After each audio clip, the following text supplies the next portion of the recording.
నమస్కారం, Chandu RK news కి స్వాగతం. హెడ్లైన్స్ చూద్దాం. అమెరికా మాజీ అధ్యక్షుడిపై కాల్పులు, గాయాల పాలైన ట్రంప్ వెంటనే ఆసుపత్రికి తరలింపు.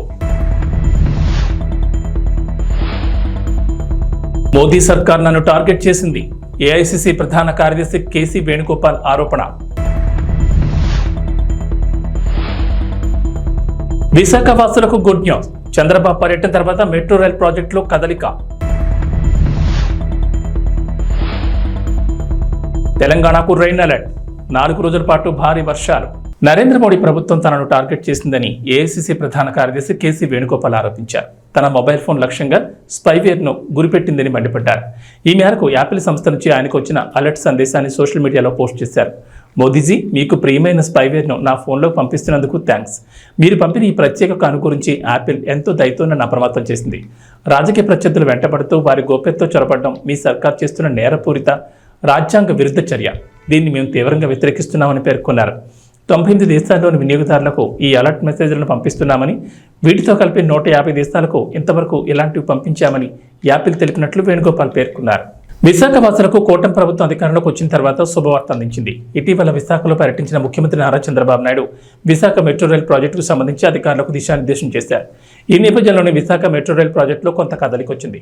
విశాఖ నగరాన్ని మరింత అభివృద్ధి చేసేందుకు నడుం బిగించింది. ఈ క్రమంలోనే విశాఖ పర్యటనలో మెట్రో రైల్ ప్రాజెక్టుకు సంబంధించి గతంలో నిర్ణయించిన డిజైన్లకు అధికారులు కొన్ని మార్పులు చేయనున్నారు. విశాఖలో ఎన్హెచ్ఏఐ నిర్మించే ఫ్లైఓవర్ బ్రిడ్జిల ఆధారంగా మెట్రో డిజైన్లు ఉండేలా చర్యలు చేపట్టనున్నారు. ఈ క్రమంలోనే ఎన్హెచ్ఏఐతో సమన్వయం చేసుకుని ముందుకు వెళ్లేందుకు వీలుగా అధికారులు ప్రణాళికలు చేస్తున్నారు. విశాఖ మెట్రో రైల్ ప్రాజెక్టుకు సంబంధించి సీఎం చంద్రబాబు పర్యటన అనంతరం కదలికొచ్చింది. మెట్రో రైలుకు సంబంధించి సమగ్ర ప్రాజెక్టు నివేదిక డిపిఆర్లోనూ కొన్ని మార్పులు చేసే అవకాశం ఉన్నట్లు అధికార వర్గాలు తెలిపాయి. ఉత్తరాంధ్ర ప్రాంతంలో ఉన్న ప్రాజెక్టుపై సమీక్ష నిర్వహించిన సీఎం చంద్రబాబు మెట్రో పనిని ముందుకు తీసుకువెళ్లాలన్న తన ఆలోచనలను AP metro rail corporation MD UJM రావుకు తెలిపారు. పరిపాలనకు కొత్త అయిన AP deputy CM Pawan Kalyan అన్ని వర్గాల అభిప్రాయాలను తీసుకుంటూ ముందుకు సాగుతున్నారు. తాజాగా రిటైర్డ్ ఐఏఎస్ అధికారి ఈఎస్ శర్మ రాసిన లేఖపై పవన్ కళ్యాణ్ స్పందించారు. ముడిసర్ల వద్ద జీవీఎంసీ నిర్మాణాలు పర్యావరణానికి హాని చేస్తాయని శర్మ తన లేఖలో పేర్కొన్నారు. నిత్యం వందలాది మంది ప్రజలు సందర్శించే ముడిసర్ల పార్క్ 105 రకాల పక్షులకు ఆవాస ప్రాంతమని, జీవీఎంసీ ఆ పార్కులో భవనాల నిర్మాణానికి సిద్ధమవుతోందని వచ్చిన వార్తలను ఉటంకిస్తూ ముడిసర్ల పార్కును పరిరక్షించాలని శర్మ కోరారు. రిటైర్డ్ ఐఏఎస్ అధికారి శర్మ లేఖపై పవన్ కళ్యాణ్ జీవీఎంసీ అధికారుల వివరణ కోరారు. ముడిసర్ల పార్కు వద్ద పర్యావరణానికి నష్టం కలిగించే పనులు చేయొద్దని అధికారులకు నిర్దేశించారు. అయితే ముడిసర్ల వద్ద నిర్మాణాలేవి చేపట్టడం లేదని, అలాంటి ప్రతిపాదనలేవి లేవని జీవీఎంసీ అధికారులు పవన్ తెలిపారు. ఏపీలో వైసీపీ కాంగ్రెస్ పార్టీల మధ్య సోషల్ మీడియా వేదికగా ట్వీట్ల యుద్ధం నడుస్తోంది. వైఎస్ రాజశేఖర రెడ్డి రాజకీయ వారసత్వాన్ని అందుకునే క్రమంలో వైఎస్ షర్మిల, వైఎస్ జగన్ మధ్య జరుగుతున్న పోరు కాస్త వైసీపీ వర్సెస్ కాంగ్రెస్ పార్టీగా మారిపోయింది. ఈ క్రమంలోనే వైఎస్ షర్మిల టీడీపీకి అనుకూలంగా మారిపోయారంటూ వైసీపీ నేతల కామెంట్లు, వైసీపీ సోషల్ మీడియా ట్వీట్లు పెడుతున్నాయి. ఇటీవల తల్లికి వందనం పథకం అమలుపై ఏపీసీసీ చీఫ్ వైఎస్ షర్మిల విలేకరుల సమావేశం నిర్వహించారు.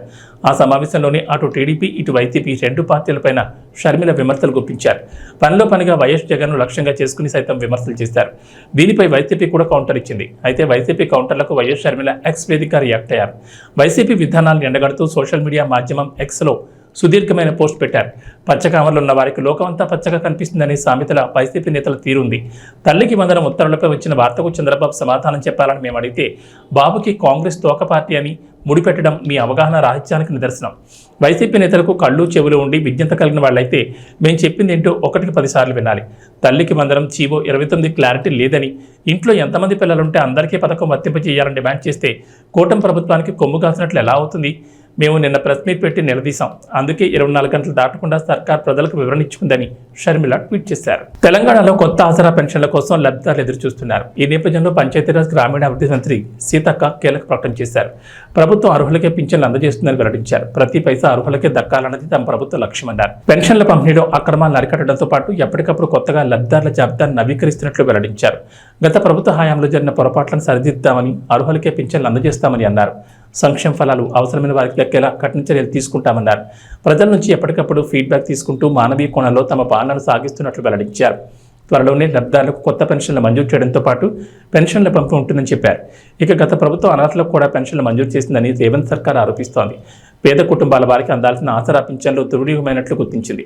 ప్రభుత్వ నిబంధనలకు విరుద్ధంగా ప్రభుత్వ ఉద్యోగాలు చేసేవారు, వారి కుటుంబ సభ్యులు, ప్రభుత్వ కుటుంబ పింఛను పొందుతున్న వారు కూడా ఆసరా పెన్షన్ తీసుకున్నట్లు ప్రాథమికంగా గుర్తించారు. తెలంగాణ వ్యాప్తంగా మొత్తం 5,650 మంది ప్రభుత్వ ఉద్యోగులు తమ రిటైర్మెంట్ పింఛన్తో పాటు ప్రభుత్వం అందించే ఆసరా పింఛన్లు కూడా అందుకున్న జాబితాలో వెల్లడైంది. వీరిలో 3,824 మంది చనిపోగా మిగతా 1,826 మంది 2 పింఛన్లు అందుకుంటున్నట్టు తెలిసింది. ఈ మేరకు దీనిపై విచారణకు ఆదేశించారు. విచారణలో వాస్తవాలు బయటపడితే పింఛన్లు రద్దు చేయడంతో పాటు గతంలో మంజూరు చేసిన పింఛన్లు రికవరీ చేయనున్నట్లు తెలిసింది. జాబ్ నోటిఫికేషన్లపై సీఎం రేవంత్ రెడ్డి కీలక ప్రకటన చేశారు. హైదరాబాద్లోని జేఎన్టీయూ పరిధిలోని ఇంజనీరింగ్ కళాశాల యాజమాన్యాలతో నిర్వహించిన సదస్సులో పాల్గొన్న సీఎం ఉద్యోగాల నోటిఫికేషన్లపై ఫుల్ క్లారిటీ ఇచ్చారు. వచ్చే అసెంబ్లీ సమావేశాల్లో జాబ్ క్యాలెండర్ ప్రకటిస్తామని, అది కూడా యూపీఎస్సీ తరహాలో తీసుకురానున్నట్లు రేవంత్ రెడ్డి ప్రకటించారు. ఈ జాబ్ క్యాలెండర్కు చట్టబద్ధ కల్పిస్తామన్నారు. మార్చి నెలాఖరులోగా అన్ని శాఖల్లో ఉన్న ఖాళీల వివరాలు తెప్పిస్తామని పేర్కొన్నారు. ప్రతి ఏడాది మార్చి 31 వరకు అన్ని శాఖల్లో ఉన్న ఖాళీలను గుర్తించి జూన్ 2 లోపల నోటిఫికేషన్లు ఇచ్చి డిసెంబర్ లోపల అన్ని ఖాళీలను భర్తీ చేసేలా జాబ్ క్యాలెండర్ తీసుకురావడమే కాకుండా దానికి చట్టబద్ధ కల్పిస్తున్నామని వివరించారు. ఇదిలా ఉంటే గ్రూప్ 1 మెయిన్స్ విషయంలోనూ సీఎం రేవంత్ రెడ్డి క్లారిటీ ఇచ్చారు. ఇచ్చిన నోటిఫికేషన్ ప్రకారమే ఉద్యోగాలు భర్తీ చేస్తామని స్పష్టం చేశారు. గత ప్రభుత్వం ఇచ్చినట్లుగానే 1:50 నిష్పత్తిలో ఉద్యోగాలు భర్తీ చేస్తామని తెలిపారు. ఇప్పుడు కొందరు 1:100 నిష్పత్తిలో పిలవాలని కోరుతున్నారని, అలా పిలిస్తే ప్రభుత్వానికి ఎలాంటి నష్టం లేదని చెప్పుకొచ్చారు. అయితే అలా పిలిచిన మరుక్షణమే కోర్టు ఆ ప్రక్రియను ఆపేస్తుందని వివరించారు. దానివల్ల మళ్లీ మొదటికి వస్తుందని, 2011లో మొదలుపెట్టిన గ్రూప్ 1 పరీక్షలను 2024లో కూడా పూర్తి చేసుకోలేమని పేర్కొన్నారు. కోచింగ్ సెంటర్ యజమాని ఆమరణ నిరాహార దీక్ష చేస్తా అంటారు పరీక్షలు వాయిదా వేయమని. నేను అడిగిన ఆయన హాల్ టికెట్ ఏముందో తీయరా, దేనికి రాసిండో పాపం మాట్లాడదామని. లేదు సార్, ఆయన కోచింగ్ సెంటర్ ఉంది, ఆయనకు 2 నెలలు పోస్ట్ పోన్ చేస్తే డిఎస్సి 100 కోట్లు లాభం వస్తుందంట, 2 నెలలు ఆయనకు 100 కోట్ల ఆదాయాన్ని మీరు దెబ్బతీసారట అని ఒక్క ఆయన గురించే చెప్పారు. ఇంకొక ఆయన దీక్ష కూర్చున్నాడు. ఏందే ఆయన మన పార్టీలో ఉండే మనటి వరకు ఆయనేం పరీక్షలు రాస్తున్నాయనంటే, నువ్వు పార్టీలో ఏం ఉద్యోగం ఇవ్వలేదంటే సార్, ఇప్పుడు నిన్ను గిల్లడమే ఆయన పైన అంటే, అందుకే ఆయన దీక్ష కూర్చున్నాడు సార్ అన్న. ఇంకో పిల్లగాడు కూర్చున్నాడు, గాంధీ హాస్పిటల్లో చేరాడు. అరే పాపం, నాకు తెలిసినోడు ఆ పిల్లగానికి ఏమన్నా కానీ ఏం పరీక్ష రాస్తుండే, అవసరం అయితే స్పెషల్ కోచింగ్ అని ఇప్పిద్దామంటే ఆయన ఏం పరీక్ష రాస్తున్నాడు సార్, ఆయనకు లీడర్ చెప్పినట్టు నువ్వు చేస్తే బాగా పేరు వస్తుంది, నీకు నేను చూసుకుంటా పో అని. నిన్న మన 3 దీక్ష చేస్తే 3 గురించి వివరాలు తెప్పించినాను. ఆ 3లో ఏ ఒక్కడు కూడా ఏ పరీక్ష రాస్తలేడు. తెలంగాణ విద్యార్థులకు సీఎం రేవంత్ రెడ్డి శుభవార్త వినిపించారు. ఈ విద్యా సంవత్సరం నుంచి ఎలాంటి పెండింగ్లు లేకుండా ఫీజు రియంబర్స్మెంట్ వేస్తామని రేవంత్ రెడ్డి ప్రకటించారు.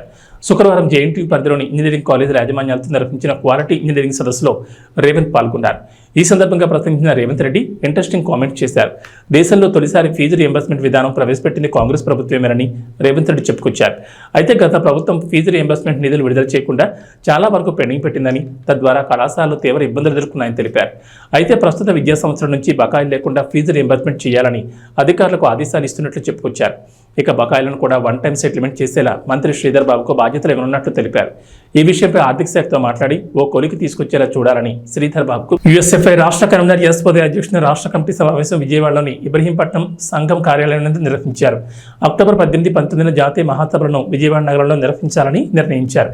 అందుకు సంబంధించిన యూఎస్ఎఫ్ఐ డోర్ స్టిక్కర్స్ను రాష్ట్ర కార్యవర్గం ఆవిష్కరించింది.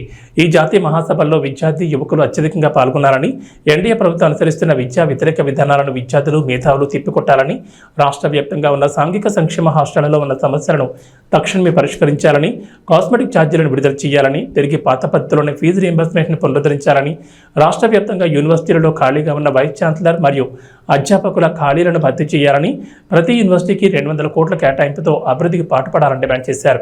అఖిల భారత మహాసభలను విజయవంతం చేయడానికి విజయవాడ ప్రజలు, ఇతర ప్రాంతాల ప్రజలు ఆర్థికంగా సహాయ సహకారాలు అందజేయాలని విజ్ఞప్తి చేశారు. ఈ సమావేశానికి వివిధ జిల్లాల నుంచి విద్యార్థి నాయకులు హాజరయ్యారు.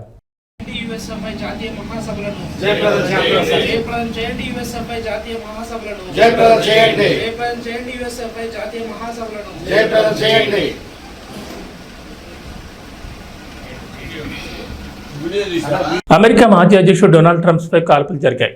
పెన్సిల్వేనియా రాష్ట్రంలోని బట్లర్ సిటీలో ఎన్నికల ప్రచారంలో భాగంగా ఆయన ప్రసంగిస్తుండగా ఈ ఘటన జరిగింది. దీంతో గాయాల పాలైన ట్రంప్ను వెంటనే ఆసుపత్రికి తరలించారు. అమెరికా మాజీ అధ్యక్షుడు డొనాల్డ్ ట్రంప్పై కాల్పులు కలకలం రేపాయి. బుల్లెట్ ఆయన చెవిని తాకుతూ వెళ్లడంతో రక్తస్రావమైంది. గాయపడిన అనంతరం ట్రంప్ పిడికిలు బిగించి నినాదాలు చేస్తున్న వీడియో వైరల్ అవుతోంది. దొండగుడి కాల్పుల్లో సాధారణ పౌరుడు మరణించినట్లు సమాచారం. మరోవైపు ట్రంప్పై కాల్పులు జరిపిన నిందితుడిని భద్రతా సిబ్బంది మట్టుబెట్టారు. అమెరికాలో హింసకు తావులేదని ప్రెసిడెంట్ జో బైడెన్ ట్వీట్ చేశారు. కాల్పుల్లో గాయపడిన ట్రంప్ క్షేమంగా ఉన్నారని తెలిసింది. ట్రంప్ ఆయన కుటుంబం కోసం నేను దేవుడిని దేవుని ప్రార్థిస్తున్నా. మనందరం ఒక్కటే ఈ ఘటనను ఖండించాలని పేర్కొన్నారు. ప్రజాస్వామ్యంలో రాజకీయ హింసకు స్థానం లేదని బరాక్ ఒబామా ట్వీట్ చేశారు. ట్రంప్ త్వరగా కోలుకోవాలని కోరుకుంటున్నట్లు తెలిపారు. ఎన్నికల ర్యాలీలో దుండగుడు కాల్పుల్లో గాయాల పాలైన అమెరికా మాజీ అధ్యక్షుడు డొనాల్డ్ ట్రంప్ ఆరోగ్యం ప్రస్తుతం మెరుగ్గానే ఉన్నట్లు ఆయన ప్రతినిధి స్టీవెన్ తెలిపారు. స్థానిక మెడికల్ సిబ్బంది ఆయనకు చికిత్స అందించినట్లు పేర్కొన్నారు. ఈ ఘటనలో త్వరగా స్పందించిన భద్రతా సిబ్బందికి ధన్యవాదాలు తెలిపారు. మరోవైపు ట్రంప్ త్వరగా కోలుకోవాలని Tesla chief Elon Musk tweet చేశారు.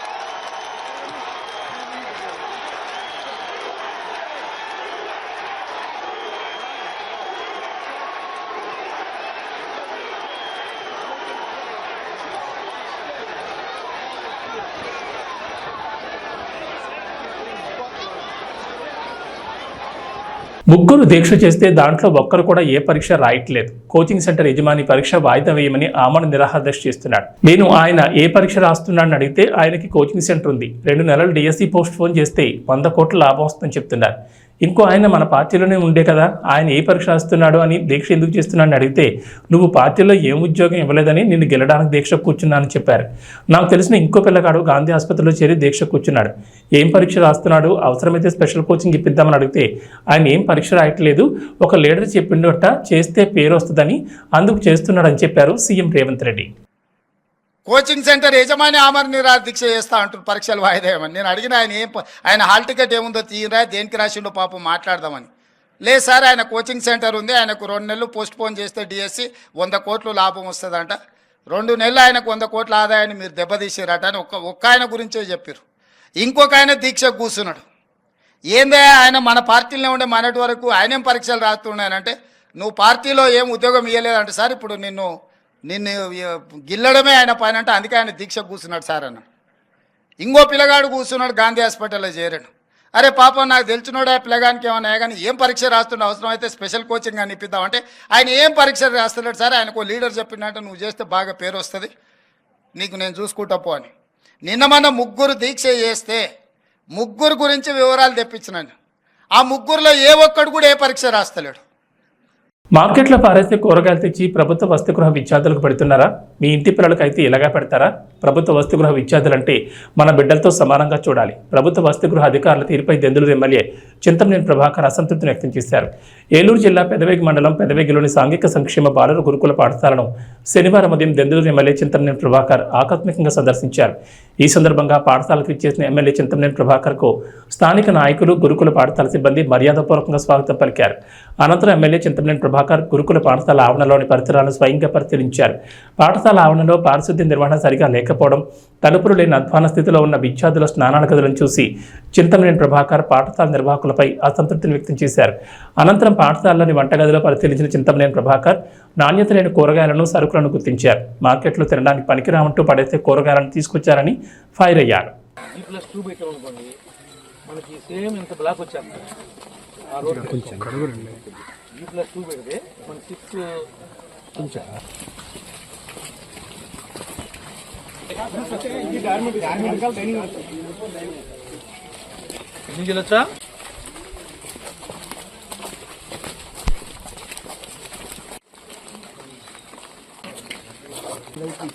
మీకు బాధ్యత లేదా? టీచర్స్ స్పెషల్ టీచర్స్ ఏ స్కూల్లో ఉంటావా? ఇవన్నీ ఏంటి నీకు బాధ్యత లేదా? నువ్వు స్కూల్ అంతా విజిట్ చేయవా? ఈ చెట్లు ఉన్న నీడకి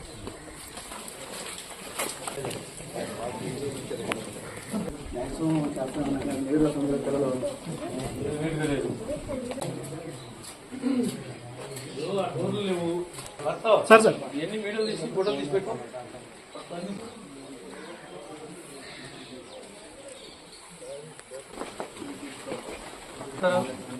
వర్కర్స్ ఉండాలి కదా, వర్కర్స్ మీరు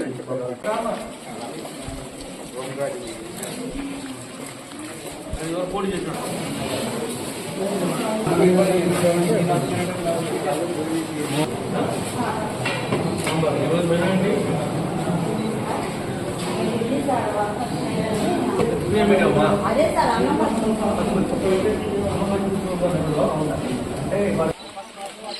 ఎవరు సప్లై రావడేది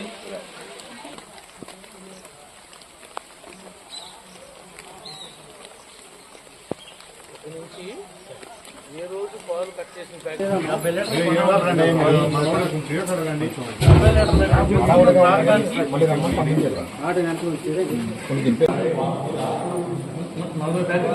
పిల్లలకు పాలు బాగున్నాయా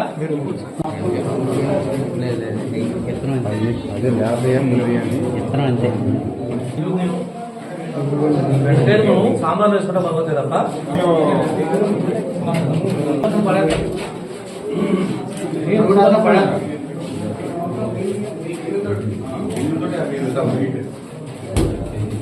అలాంటి ఇన్స్పెక్షన్ లేకుండా పర్యవేక్షణ లేకుండా ఈ రకమైనటువంటి పద్ధతుల్లో మీరు నడిపేటట్టయితే కనుక చదువుకోవచ్చు మీరు కూడా.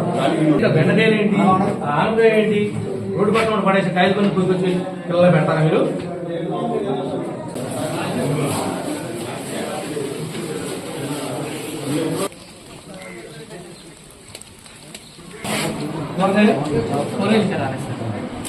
లాస్ట్ వీక్ వచ్చిందే పడుతున్నాను.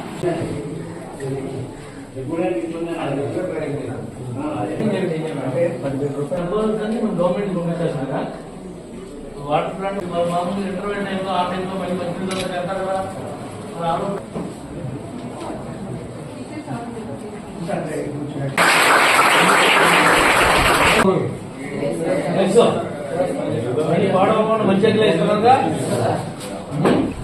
ఈ యొక్క గురుకుల పాఠశాల పెదవేగి, గురుకుల పాఠశాల ఒట్లూరు, ఎవరైతే ఎస్సీ ఎస్టీలకు సంబంధించినటువంటి పేద వర్గాలకు సంబంధించినటువంటి పిల్లలు ఉన్నారో, ఆడపిల్లలు కానీ మగపిల్లలు కానీ, వాళ్ళని చదివించాలి, చదువుతోనే వాళ్ళ యొక్క అభివృద్ధి సాధ్యపడుతుంది అనేటువంటి విషయాన్ని గట్టిగా నమ్మినటువంటి వ్యక్తి స్వర్గీయ నందమూరి తారక రామారావు గారు. ఆయన పెట్టినటువంటి ఈ గురుకులాలే ఈనాడు నడుస్తూ ఉన్నాయి. దీంట్లో సీట్ల కోసం అనేక మంది మరి చాలా ఇబ్బంది పడి వాళ్ళ పిల్లలను చదివిద్దాం, ప్రయోజకులు చేద్దామని కలలు కంటా ఉన్నారు. ఇప్పుడు పెదవేగిలో ఉన్నటువంటి 650 మందికి సరిపడా మగపిల్లలకి 5th క్లాస్ నుంచి ఇంటర్మీడియట్ వరకు ఉంది. మరొక 5th క్లాస్ నుంచి ఇంటర్మీడియట్ వరకు మరొక మగపిల్లలకి 650 మందికి. ఒట్టూరులో ఎంత మేడం వస్తుందో అక్కడ కూడా 640 మందికి ఆడపిల్లలకు ఉంది. మరొక 640 మంది ఆడపిల్లలకు కూడా అక్కడ అవకాశం ఏర్పడే విధంగా ప్రయత్నం చేస్తాం.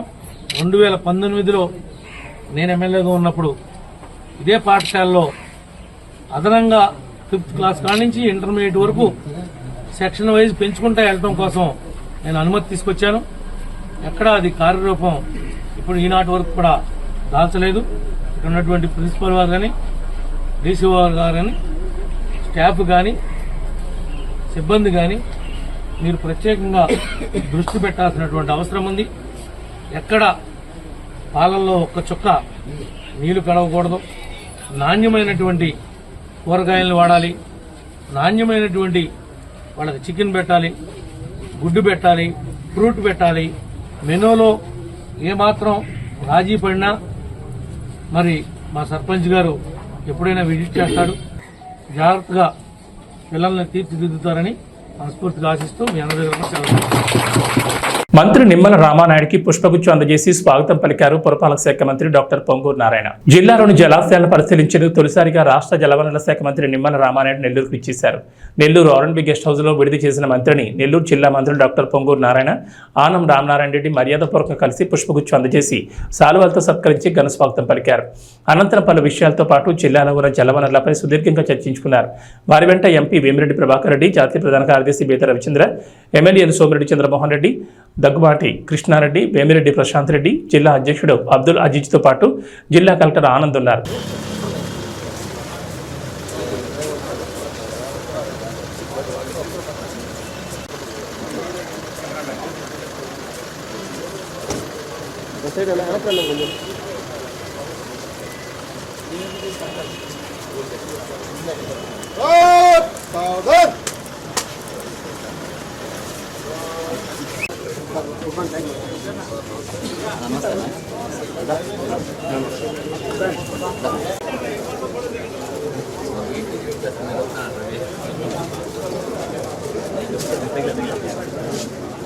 లాస్ట్ గవర్నమెంట్ చేసింది TDP government notification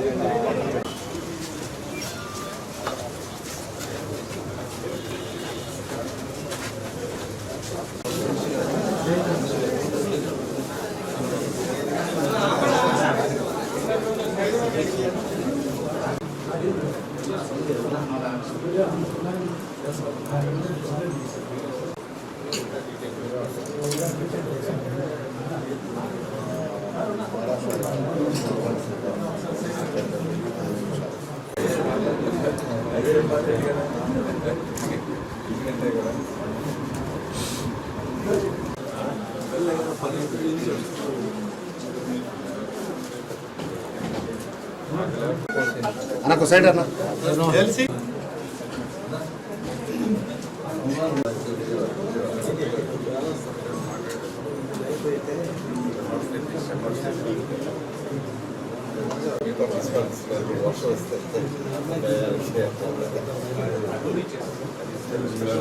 Mahesh Babu birthday కోసం అభిమానులు ఆశగా ఎదురు చూస్తున్నారు. మహేష్ పుట్టినరోజు ఆగస్టు 9 సందర్భంగా రాజమౌళి ఏదైనా అప్డేట్ ఇస్తారని వారంతా ఆశిస్తున్నారు.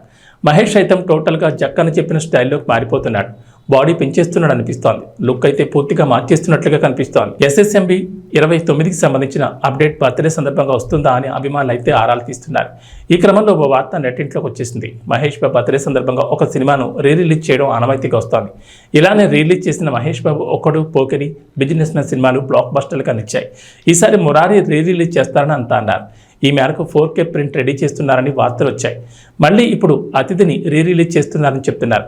అతిథి ఆ టైంలో అంతగా ఆడలేదు. మహేష్ లుక్స్ మీద కూడా అప్పట్లో విమర్శలు వచ్చాయి. Surender Reddy making, taking full స్టైలిష్గా ఉన్నా కూడా ఆ సినిమా ఎక్కడో తేడా కొట్టేసింది. విపరీతమైన అంచనాల మధ్య ఈ చిత్రం రావడంతో ఆ స్థాయి హిట్ సాధించలేకపోయింది. కానీ మహేష్ బాబుని చాలా కొత్తగా ప్రజెంట్ చేశాడన్న నేమ్ అయితే సురేందర్ రెడ్డికి వచ్చింది. అలాంటి సినిమాను ఇప్పుడు మళ్ళీ రిలీజ్ చేసేందుకు ప్రయత్నిస్తున్నారట. మహేష్ బాబు ఇప్పుడు రాజమౌళి సినిమా కోసమే కష్టపడుతున్న సంగతి తెలిసిందే. బయటి ఫంక్షన్లకు ఆయన రావడం లేదు. ఫ్యామిలీతో ఇప్పుడే వెకేషన్లు అంటూ తిరిగేస్తున్నాడు. ఒకసారి రాజమౌళి సినిమా మొదలైతే వెకేషన్లకు వెళ్ళడం కష్టమన్న సంగతి తెలిసిందే. అందుకే దొరికిన ఈ టైంని ఫ్యామిలీతో హాయిగా గడిపేస్తున్నాడు. అంబానీ పెళ్లి వేడుకల్లో మహేష్ కనిపించిన తీరుకు అందరూ యానిమల్ మూవీని గుర్తు చేసుకుంటున్నారు. మహేష్ బాబుతో సందీప్ వంగాను ఓ ప్రాజెక్ట్ సెట్ చేసుకోమని అభిమానులు కోరుతున్నారు. ఇంగ్లాండ్ వేదికగా జరిగిన world championship of legends 2024 tourney విజేతగా ఇండియా ఛాంపియన్స్ అవతరించింది. బర్మింగ్ హోమ్ వేదికగా జరిగిన ఈ తుది పోరులో భారత్ జట్టు పాకిస్తాన్ ఛాంపియన్స్ ను చిత్తు చేసింది. దీంతో టైటిల్ సాధించింది. ఈ మ్యాచ్లో తొలుత బ్యాటింగ్ చేసిన పాకిస్తాన్ ఛాంపియన్స్ నిర్ణీత 20 ఓవర్లలో 6 వికెట్ల నష్టానికి 156 పరుగులు చేసింది. అనంతరం భారత్ మరో 5 బంతులు మిగిలి ఉండగానే 5 వికెట్లు కోల్పోయి లక్ష్యాన్ని ఛేదించింది. ఈ మ్యాచ్లో టాస్ గెలిచిన పాకిస్తాన్ ఛాంపియన్స్ కెప్టెన్ యూనిస్ ఖాన్ తొలుత బ్యాటింగ్ ఎంచుకున్నాడు. అయితే టాస్ గెలిచి బ్యాటింగ్ ఎంచుకున్న జట్టుకు ఇన్నింగ్స్ సాఫీగా సాగలేదు.